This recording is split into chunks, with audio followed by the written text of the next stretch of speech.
setting new travel requirements for all travelers now over the age of 2. American officials pointing to a lack of transparent data from China as the reason for the new restrictions. And listen to this. Today in Milan, Italy, officials report that 50% of passengers on 2 flights from China all testing positive for COVID-19. Now, Italy, as well as Taiwan and Japan, are instituting policies similar to those announced by the United States today. U.S. officials have not required negative COVID-19 tests to enter the U.S. since this past June, but officials say they are following the science and advice of public health experts. The goal, to protect the American people. Senior fellow and director of Chinese strategy at the Hudson Institute and author of the 100-year marathon, Michael Pillsbury, joins us now this evening to discuss this a bit closer. Michael, great to have you in, sir. Thank you, Bianca.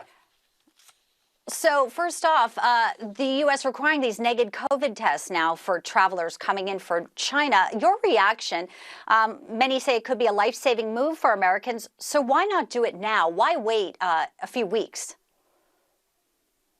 The Biden team seems to have been thinking about softening their policy toward China over the last 2 or 3 weeks.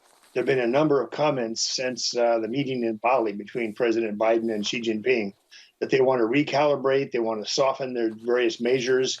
It's quite concerning to me that they started out following President Trump's new initiatives toward China. But now it seems to be softening. And of course, if they want to make a humanitarian gesture now to China, they could say, well, we're going to ease the tariffs and not be so tough on defending Taiwan because China is facing a real catastrophe. We don't know. Obviously, the big problem now is why are they keeping this data secret, Bianca? Even the WHO is telling us they can't get data from China. What kind of strain is this? Is it more virulent? Is it an easier strain that we need not be so afraid of?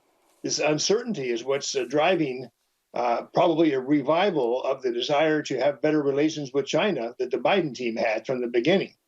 I'm very worried about it. Yeah.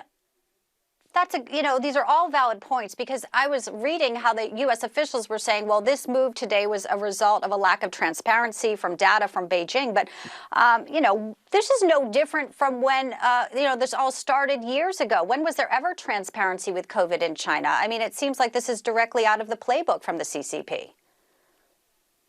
Yes, in the beginning, we helped create the Chinese Center for Disease Control.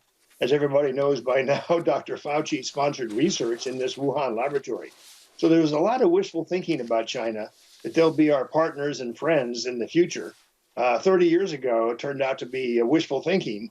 But some of that wishful thinking is still around today, I'm afraid, in the White House. And so we could see a softening of Biden's policy toward China. Well, sir, let me ask you this. So at the same time, we have this new travel policy today being announced. We see China, as we just reported, easing their travel restrictions. After 3 years, they're reopening borders January the 8th, lifting all the quarantine rules for travelers coming there. It sure seems like they don't really care who's exposed to the surge that is happening there. It seems like the timing may be somewhat suspect here. What do you make of it? I think that's right, Bianca. And what concerned President Trump when this whole thing first started was the secrecy and the Chinese allowing their own people without taking tests to fly to Europe, to America. It was an American initiative to stop travel coming in from China at all. This is only asking for a test for a day or two in advance of boarding the aircraft. This is not going to stop all Chinese people carrying the virus from going around the world. So we could, the worst case is we could face a global catastrophe because of what they're doing. Best case, the Chinese just want to get their economy growing again. They've got the 100-year marathon to win with us. And so they want to get their growth rate up to 5 or 6% again next year. They think this is the way to do it. That's what some Chinese media articles are saying today, Bianca. They want to get economic growth out of this, but it's a dangerous path to go on. You've talked about, sir, the softening. So what do you think as a result of this policy and the COVID testing that the U.S. is now enacting, how will that deteriorate what we have, currently with Xi Jinping? Well, there's several areas where they could soften their policy toward China. One is the rhetoric. Just stop telling the truth about what the CCP is up to. That's already started in some recent speeches. The second thing is stop putting pressure on them to meet their trade quotas. The third thing is to just generally seek out summits, to send the Secretary of State, Anthony Blinken, over there next month, despite the COVID outbreak, to kind of return to what Obama and Biden did toward China, and just drop the level of concern that President Trump started. And then we thought Biden was going to continue, but maybe not. Maybe not. We will see what happens. Great insight. Michael Pillsbury, pleasure to have you in tonight, sir. Thank you.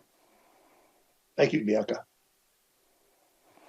Well, in a move that's sure to make the United States take notice, Russia and China have just completed joint naval exercises in the East China Sea. Now, these exercises were dubbed the Marine